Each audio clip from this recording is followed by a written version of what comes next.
крестьянско-фермерского хозяйства два основных вида деятельности – мясное скотоводство и производство молочной продукции. Сейчас в КФХ содержится до 200 голов крупнорогатого скота, 700 овец и 10 тысяч кур породы серебрянка и бройлеры. Для содержания КРС есть обширная арендованная территория для заготовки кормов площадью 30 гектар. Сейчас у нас там посажена кукуруза, то есть на следующий сезон мы зерном обеспечены. Это до 50 тонн зерна. Так, на всякий случай, мы заготовили, чтобы, не дай бог, чтобы не случилось такой ситуации с карантином, там, закрытием границ, и мы остались без зерна. Реализации бизнес-плана по увеличению производительной мощности способствовал Фонд поддержки предпринимательства. Фермеры этого КФХ получили займ, благодаря которому им удалось в 2 раза увеличить свое производство. Теперь предприятие намерено освоить технологию производства мясной продукции и создания собственной торговой марки качества. В дальнейшем мы хотим зарегистрировать торговую марку «Фермер».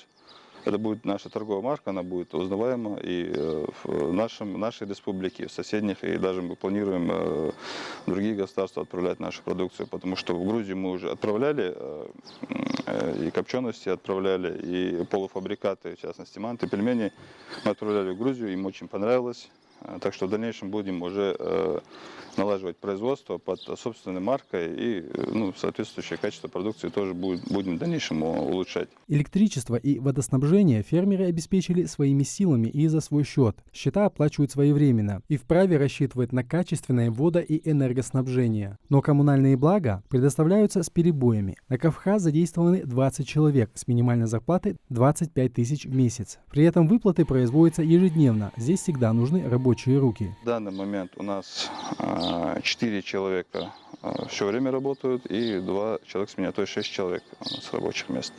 Всего нам необходимо 12 человек, чтобы у нас ежедневно работало. Но мы обращались, делали заявку в службу занятости. КФХ Ганижевых успешно развивается, входит в состав региональной фермерской ассоциации. В планах предприятия розничная продажа собственной продукции по ценам ниже рыночных. Харун Аздоев, Ахмед Гандаров, Новости 24.